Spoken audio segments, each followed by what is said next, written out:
Yeah,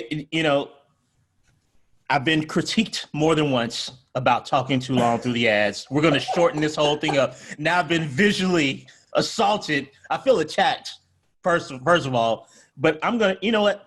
The highest rated personal trainer software across Trustpilot, Capterra, and GetApp, and the winner of the best of badges in the personal training software industry. You know who it is? Who is it? Tell me. PT Distinction. Wow. Ironically, you know what else about PT Distinction? What else? They send you huge chunks of money for unproven pieces of media like podcasts, which nobody has quite figured out. That's another thing about PT Distinction you might not know. It's a clear mistake. As I said on previous podcasts, you guys should change your logo to a lollipop because you guys are some suckers. You fell for it.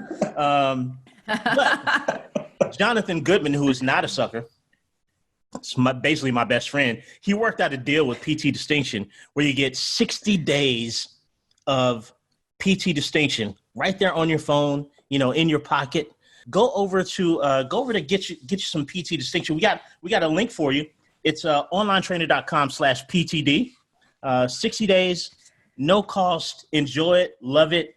In any case, onlinetrainer.com. We got a whole thing at the onlinetrainer.com. Have you guys been there? The Online Trainer Academy, it's everything that you need to responsibly and successfully coach fitness and nutrition online. So if you're a coach out there, nutrition coach, if you're a gym owner, travel on over to onlinetrainer.com/academy. We want you there. Hey, we're ready to believe in you. Hello, my name is Jonathan Goodman, and welcome to the Online Trainer Show. Today is episode 8. And our topic, today we're going to be talking about the difference between paid traffic and organic leads. Now, which one is more important? Spoiler alert, neither. But you're going to hear about both of those, when to use them, when not to use them. And judging by the first bit of this episode, probably a whole bunch of other nonsense you don't care about. This is the Online Trainer Show, Trainer Show, Trainer Show.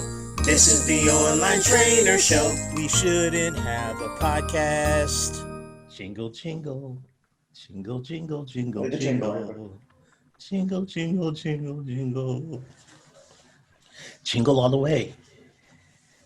Well, here we are, episode 8. Let me tell you about what Calvin does. There's a Calvin story today? Calvin's new favorite song is Jingle Bells. With all farts. Wow. Yes. We decided to work out the other night in our garage, and Calvin came and wanted to work out, but he wanted his workout music on. So instead of my Eminem playlist, we had a repeating version of Jingle Bells played with farts. It's exactly how you're imagining it. You can look it up on Spotify. And that's all that I can think of anytime I hear Jingle Bells now. Is that the playlist that you shared earlier in the OTA group? No. That's actually your working playlist? Yeah, no, that's actually songs with farts. That explains a lot of the Start the podcast. Yeah, that explains a lot of the content, though. In any case, here we are. What's episode 8 of what seems like 100,000? I need to read the contract that I didn't sign. We've got good topics for you today. So do we have any more reviews? Like, I haven't seen any reviews. Are we just the one? We had one review like 6 episodes ago.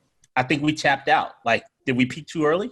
No, I didn't know that you were going to do this segment, so I didn't have that prepared. No, we have gotten to be very popular on the internet, right?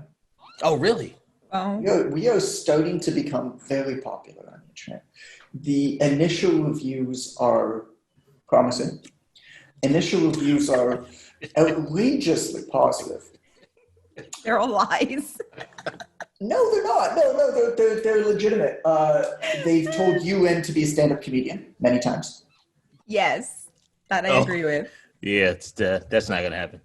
And then there's Joe Brown 2020 that we spoke about, which apparently this is the best thing we've ever done. So that's all I got for reviews. Next time we do the reviews bit, though, you should tell me beforehand so I can actually look at the reviews, because right now I'm looking.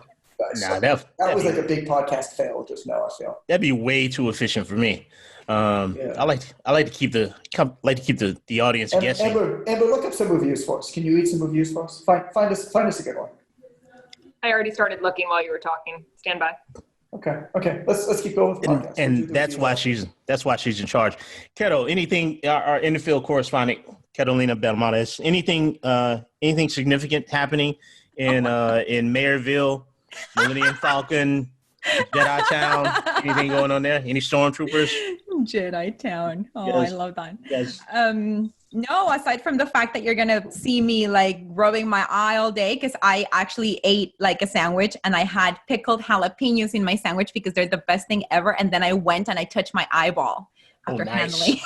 Nice. So yeah, that's like a Mexican rite of passage. It happens to everyone at some point or another, and it sucks. So Keto, you've had some contact with some companies that want you to be an influencer. Am I understanding that correctly? This podcast is improving your personal brand to the point where you are having inquiries. Just skyrocketing her popularity. Wow. So are you? What can I say? Like, did you sign an NDA or something? Like, are you able to disclose any information about? I haven't even said yes. I just got the email before we hopped here to record. So I don't. I mean, who are we talking? What are we talking here? Why are you withholding information like this? We're just dragging this on. This is how podcasts because I don't know if I'm going to do it. No, it doesn't matter. Just tell us what type of company it is. I don't remember the name of the company because I legit don't remember. It is a local to my area company, and the product specifically that they want me to kind of like be reviewing and using and all that stuff is a Stevia based product. So it's like for sweetening coffee. Stevia, yeah. So which is in line with what my clients do already, because we try to find, local alternatives to, when they're going for weight loss and stuff like that. So I don't know. I haven't fully considered. I can't think of a single joke using with Stevia. Using Stevia. It's like challenge. Come on, Ren. Come on, give us something. It's like sweet, but not really. Sort of like Jonathan Goodman. So like it's like backhanded sweet. Yeah, it was like, you know what it is? That is the perfect. It's like the Joe Brown 2020 review. Sweet, but not really. It's the best thing you've ever done.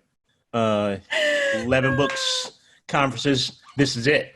So that's cool. So how do you influence Stevia? Like, I don't. Yeah, how do you get more people to buy Stevia?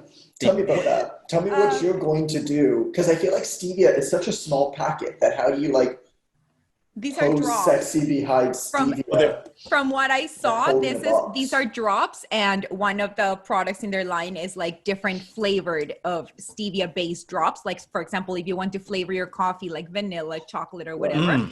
So then it's not just the Stevia, but with an additional kind of like kick to whatever flavor you're choosing. Well, now that you're a professional promo model, basically, now that you're a burgeoning professional promo model, yeah, you can say me. It's okay. I probably would just ignore that information in conversation. But how do you promote Stevia drops? Do you like do recipes? Do you like post beside it and give like duck lips and like this and that duck, like what? How do you promote it? What do you do? I don't understand this part of the industry. So absolutely, like, who buys this? Who buys this off of Instagram? Who sees this like, oh, this Instagrammer? Well, but you gotta remember though. The skinny tea. Okay, so hold right there. No, you gotta hold right there, because I have been following everything that we learned in the OTA. There is a relationship that has been forged between my clients and my viewers online and myself. So there is, followers or whatever it is. I don't know what they're called, followers or whatever. Sure. But there is like a sense of trust, right? So, right. So if they're, and they call you their liege. I don't know what that is. I don't know what that is. Ren, you're with me, right? Anyway, so because there is a sense of trust, I know that I would never push out something that I don't actually like. That's the other thing. I just wouldn't. Okay, right? that wasn't my question. my question was, so what are you going to do with Stevia drops that's going to make somebody want to buy it? I don't know if I will do it for starters, but if I did, what I imagine that would include is definitely, for example, recipes. Like in actual life, how do I apply this product? And what is it, like, for example, if it really allows me to forego, for example, the extra calories of sugar without sacrificing flavor or quality, then that's a gain for my clients, because that's what they're seeking. That's so a brilliant basically, just testimonial. don't make anything with cauliflower, because then you don't need to. No cauliflower, no stevia flavored cauliflower. And the circle is complete, ladies and gentlemen. I mean, we nailed it. You've witnessed our topic come full circle. Keto, can I just say I'm proud of you? You know, whichever way this thing goes, man. You know, You made it. You've made it this far. I feel like a podcasting Tyra Banks. Congratulations, Keto.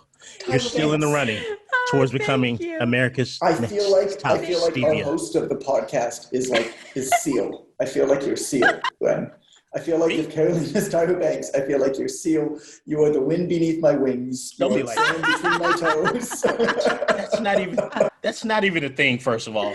Don't we have a topic? Red, Amber, I can't believe you haven't held up a card yet. Red, everything you said was very touching, but I'm not crying. It's still the freaking jalapeno juice in my eye.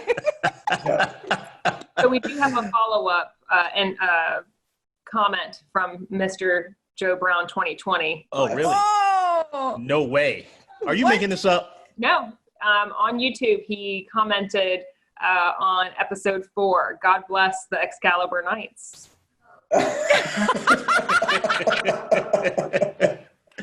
Thank you, Joe Brown. Joe Brown 2020. The I feel only really reason bad we're for still... you when it's January 2021 because of how obviously outdated your name is going to be, and how silly that's going to look for everybody. Lucky. God bless you, Joe Brown 2020. For me, the only reason I keep showing up is Joe Brown 2020. I'd have dished you losers a long time ago if it wasn't for him, but I don't want to break his heart. He needs us out there, and we need you too, Joe. So, do we have a topic, right? Like, there's some online training stuff to talk about. Like, we're talking about the magic in the industry today. Is that correct? Is that the right? Today we're talking about. We're talking about paid ads versus organic ads. I thought this was the shoelaces episode. All right. Organic leads. So paid. One job. Well, I'm getting it together. See me at episode 10. I'll be phenomenal. We will be killing it. Be patient with me, Jonathan. So organic versus paid, because I get a lot of commentary from OTA students. Because believe it or not, out there, podcast listeners, I actually do some functional work for this organization. This isn't it. You're not going to hear it today, but I do things that are fairly normal and impactful. But I hear from students all the time, my paid ad didn't work. I did my paid ad and it got no traction. Nobody responded to my paid ad. It's broken. It's the algorithm. It's the system. It's Facebook's fault. Right. It's fake. Zuckerberg himself. Making it so difficult. Right. I don't think that's. Zuckerberg himself came to my house and unplugged my laptop as I paid for my ad. Well, so it's funny because it actually isn't a thing, but it is a thing. Facebook and paid advertising networks do make it more difficult for smaller advertisers, generally, because small advertisers are completely insignificant to their bottom line and give them most of the headaches.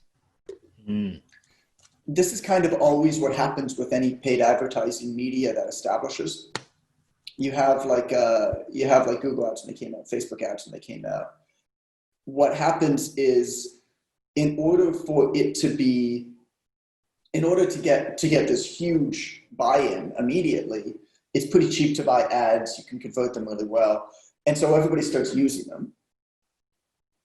And then there's kind of a switch that's flipped at one point when the uptake of the market has gotten to a certain level. Where, Facebook doesn't care about your $1,000 a month. $5,000, $10,000 a month. Facebook doesn't even care about your $100,000 a month. They have advertisers spending millions of dollars every week. And so it is a lot harder, and it will continue to be harder and more expensive. It doesn't mean you can't make it work. I guess the idea with basically what we're talking about, lead generation. And what do you do for your lead generation? How do you generate leads? How do you generate leads and then convert them into buyers? Because leads who don't convert into buyers are kind of pointless. What's the best way to do it? And my answer, surprise, surprise, is there isn't a best way, but there's certainly an easiest way to get started. We talked about this a few times, where it's kind of like a big stone wheel a lot of the time, getting your online training business going. What we don't recognize is that unconsciously in our in-person training business or whatever we were doing beforehand, we were building up a lot of momentum over a lot of years unconsciously without even really knowing it. But we forget about a lot of that work that happened day to day. And now starting online, you have to kind of start, not necessarily a new business, but you have to start marketing in a new way, converting in a new way than you perhaps did before. Mm-hmm. And so in order to do that, well, I believe very strongly that you should start with what you already have, and you should take the easiest path that you already have, which is almost always going to be organic, which is almost always going to bridge off of existing relationships that you have. Doesn't mean that you sell to friends, doesn't mean that you sell to family, but somebody who is a friend of a friend, somebody who's connected to you in some way, immediately has a reason to trust you more than somebody who's never met you. Mm-hmm. And I think that that's the biggest missing piece for a lot of people who start online training that think that they need to advertise to get leads, is the understanding that anybody who you've ever met that knows anybody is immediately a more qualified lead than somebody you've never met in your life. Because somebody you've never met in your life, think about what you have to do. You have to cut through the noise and get their attention for long enough that they're going to listen to you. And then you have to prove to them that you are worth their time and their money. That takes a long time. That takes a lot of effort. And to be honest, it takes a lot of money. Yeah. I mean, to convert an online training client with ads these days, beyond your initial, you can just get started and take off some low-hanging fruit, maybe people who are already in your network, retargeting people with paid advertising. Mm-hmm. But once you get beyond those initial few people, you're going to spend it will be different with everybody, but in the fitness industry, to generate a fitness client for fat loss, for weight gain, for whatever, you're going to spend over $100 a client. Easy. Mm. And as you want to grow any more than that, you're going to spend more than that to acquire a client. This is a paying client. This isn't a lead. So when you see all these people that are advertising, oh, I can help you with paid client acquisition. Look at this person. Have you ever noticed that all of those advertisements always show what happened when somebody starts working with them? Have you ever noticed that? Oh, yeah. All of the testimonials are always, oh, this person got 3 clients worth X amount of dollars in their first 5 days. Okay, bro, that's cool. For so many dollars. And it seems like pretty cheap acquisition. What happened after a month? You never see that, because after a month, all of a sudden client acquisition costs went up considerably, because that's what they always were once you go beyond your existing network. So the question of organic lead generation versus paid generation, neither one is better than the other. Mm-hmm. Paid lead generation is incredibly profitable if you do it right. You need a good back end. You need a good conversion mechanism. And you need good marketing and good copy. And you need to actually spend a fair bit of money before you figure out what works. What this means is that if you're just starting out, that's a big hill to climb, man. Mm-hmm. I believe very strongly, if you haven't gotten this already, in bootstrapping when it comes to building up a business. Take what you already have. When you don't have a lot of money, you need to invest a little bit more time. When you have money, you can start buying back your time. Most people, when they start online training, even if you don't have a lot of time, you certainly don't have a lot of money. You certainly can't waste a lot of money. And you also don't have all of the skill sets that you need. Think about it if you're advertising, who you're competing against. You're competing against people who are experienced copywriters, advertisers, designers, and media buyers all at once. And if it's just you and you don't have all of those skill sets at a pretty high level, it's going to take you a while to build that. It's going to take you a lot of money to figure out what that is. So you start with organic. Honestly, start with reaching out to people you know. Start with understanding who your target market is. We talked about this in earlier episode. We'll probably talk about this in every episode. Who are you speaking to? Craft messages for them. Craft a compelling offer for them. And put it out into your network. Figure out how to convert people via Facebook DMs, Instagram DMs. And make the time to actually do it. Get your first few clients. Once you get your first few clients, then you can decide whether you want to invest that back into paid advertising to run simultaneously as all of the organic stuff. I don't think the organic stuff ever stops. We didn't pay for an advertisement for the first 5 years of my business. We advertise a fair bit now. We do a fair bit of paid advertising. But I'll tell you that our partnerships that we have behind the scenes and all of the organic work that we do, all the content we produce, things called spear posts, basically specific posts that like ask people to take action and talk to us, outreach emails that we send, all of these organic things generate way more leads than paid. But the paid just kind of runs in the background and allows us to scale and allows us to be consistent throughout. And I think that's kind of how you have to look at it until you grow your business to the point where it's like not just big, but pretty big. And then you can start really, really, really investing a lot of money into paid, but you certainly don't start there. So here's a question. I'm starting out. I want to put up my first ad. What's my action item as a young, ambitious, I'm a young, ambitious Carolina Belmontes, I've got my whole future ahead of me, the bright light of the world in my eyes, the glow of my existence trailing me in the jalapeno pepper in my eye. Absolutely. A little jalapeno pepper in the corner of my eye. I'm crying. I'm shedding real tears of joy because I've just become a trainer. And I want to get some content out there, man. I got a story to tell, Jonathan. What do you do? What I do? You do exactly what Carolina did. I thought you might say that. What is different and unique about you? Where are those people that are also different and unique in that same way? What makes them tick? What are their insecurities? Where are they now? Where do they want to go? In aggregate, but it's probably pretty similar. And then tell some stories around that in those communities where those people already exist. With a simple call to action. Comment if you want to learn more. Send me a message if you're interested. Mm-hmm. If it's on Instagram, it's really good to be able to you can tell basically stories in your Instagram story. And then from there, tell people to message you and say, hey, if you want to know more about this, send me a message. It's as simple as that. You actually don't need phone calls most of the time. Might help you to do some phone calls to learn more about your people, but that's where you start, man. And then call your old clients. If you have old clients, call your old clients, because you can pitch online training in a way that sounds really good. If you know that an old client stopped with you because they traveled a lot, for example, or you moved away or they moved away, but they really love training with you, then you can easily tailor and basically say, hey, what's up? How you doing? Oh, good. How you doing? Oh, I'm doing really good. I actually just started this new service. I thought you'd be interested in it. It allows me to work with people that are actually not directly with me and actually offer them more than I was offering them in person. Mm-hmm. I actually love to tell you a story about somebody who I worked with recently who reminded me a lot about you, and I have fond memories about working with you. Would you like to hear that story? Yeah, I'd love to. Okay, great. Here it is.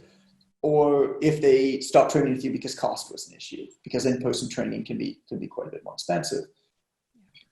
Well, you can reach out to them the same way. Hey, I've got a much more cost-effective service, and I think you'd really benefit from it. Would you like to hear about? Talk about it in a way that would make them care. And if you know somebody that was a past client, then you can easily talk about it in a way that would make them care.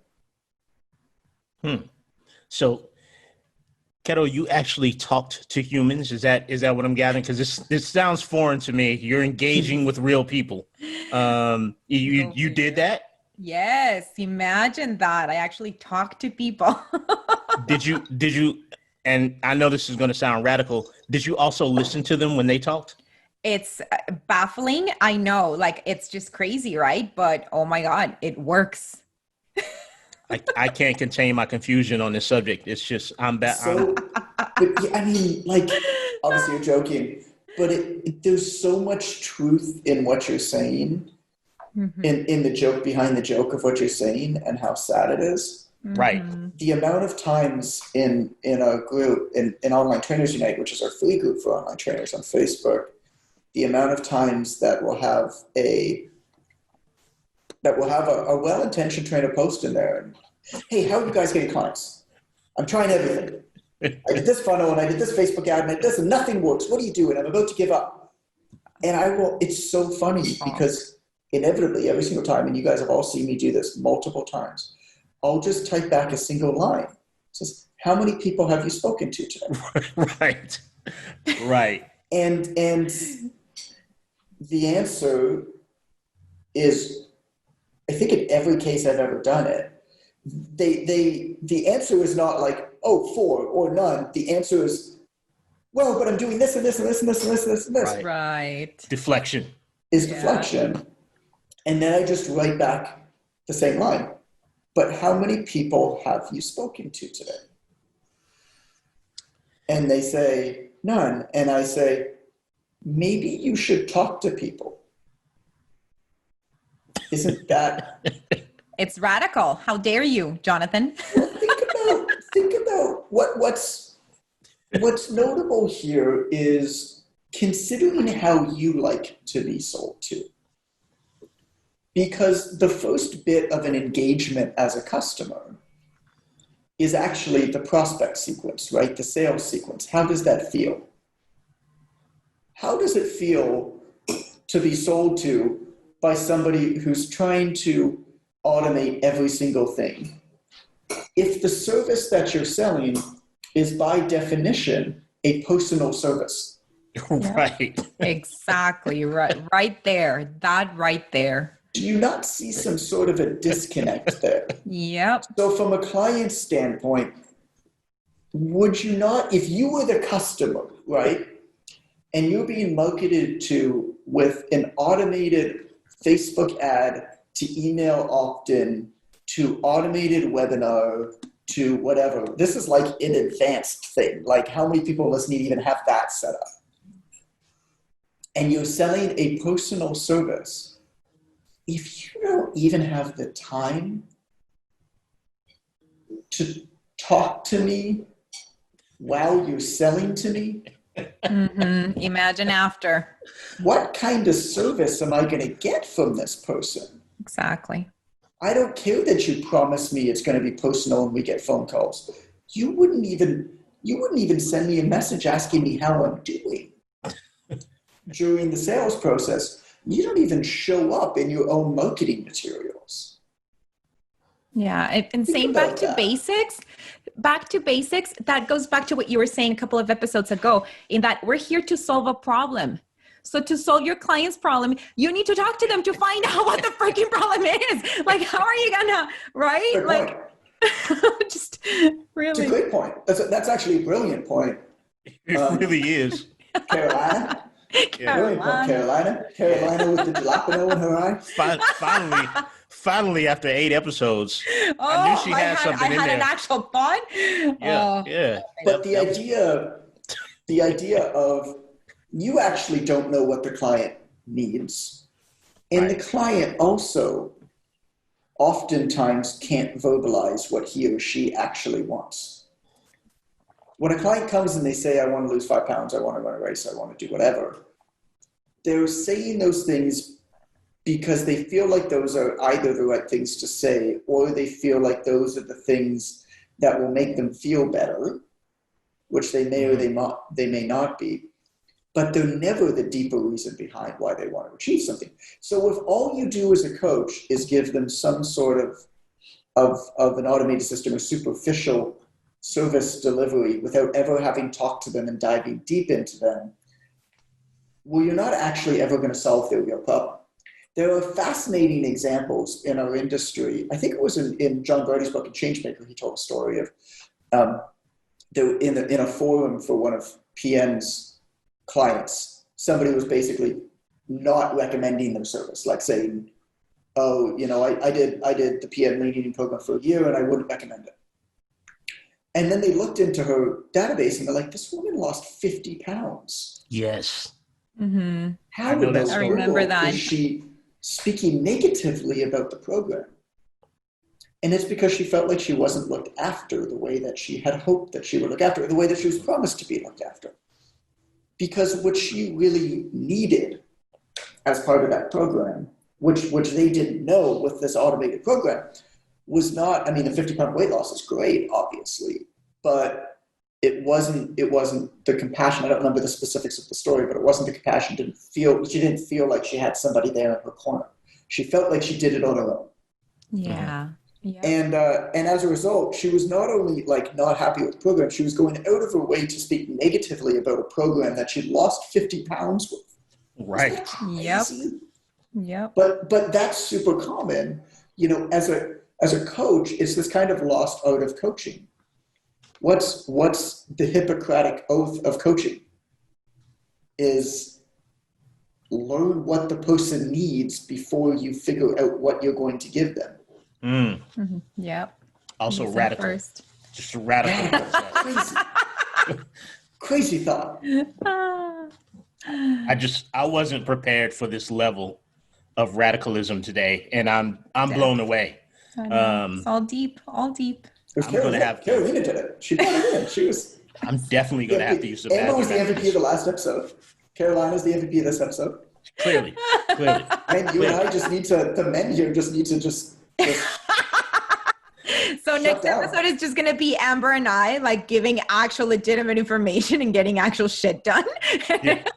And I mean, I support Amber's that. nodding. Yeah, Amber is nodding quite violently there. if you've been in my household, you will clearly see who the MVP is in my household. Oh, we know. Who pulls their weight and who doesn't pull their weight. It's pretty clear cut. I think that's the male-female dynamic in a lot of cases. So I'm with you. I'm gonna remain silent on that. I will not speak to, endorse, or get involved in that topic. I've got a reputation to protect. So Jonathan, here's what I've taken away from what you said today. You can talk to people. That's allowed as it's allowable to engage with people. And relationships. when you don't have much else that you can use and leverage, Mm-hmm. if you're going to do paid advertising, you have to do paid advertising.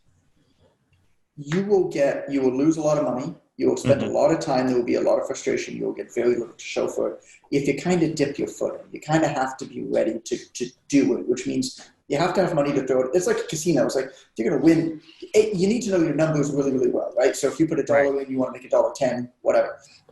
Sounds great. Even if you put $1 in and you make $1.10 with that, you're not going to make $1.10 every single time. If you've got a 51-49 advantage at the casino, you still might have to spend millions of dollars before you start to see that advantage. You see what I'm saying? So you kind of need to be in it a little bit. So use what you have to start, which is your ability to coach, your ability to be compassionate, your ability to make a connection with real people, and start with people you know. We call it 5 a day. I mean, it's top of the mind system in the Online Trainer Academy is just 5 a day, and it's the most simple thing ever. It's so simple people don't believe it works, but it is literally the base, the foundation of everything that we do, which is literally, I kid you not, make sure that every single day you speak to 5 people. That is literally all that almost every single online trainer ever needs to do to market their entire business, is every single day speak to 5 people. Doesn't even have to be about fitness. Yeah. Wow.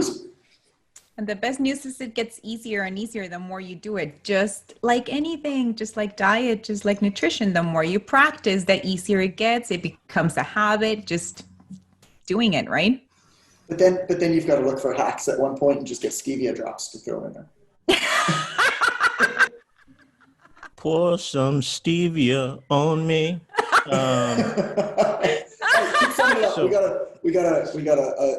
So Jonathan, 5 minutes. Jonathan has encouraged us to relationship build, and Catalina has seconded that. So all of you guys out there listening on the podcast, just go out and reach out and touch somebody's hand. Organic marketing, sell your fitness plan. This is the online trainer show, trainer show, trainer show. This is the online trainer show. We shouldn't have a podcast. You're making fake turkey. Just like don't. That's an interesting point. Like for me personally, I don't like to drink gasoline. So I don't want a gasoline substitute. I don't want water that tastes like gasoline. If I don't like the thing, why would I want to substitute for the thing? That makes no sense.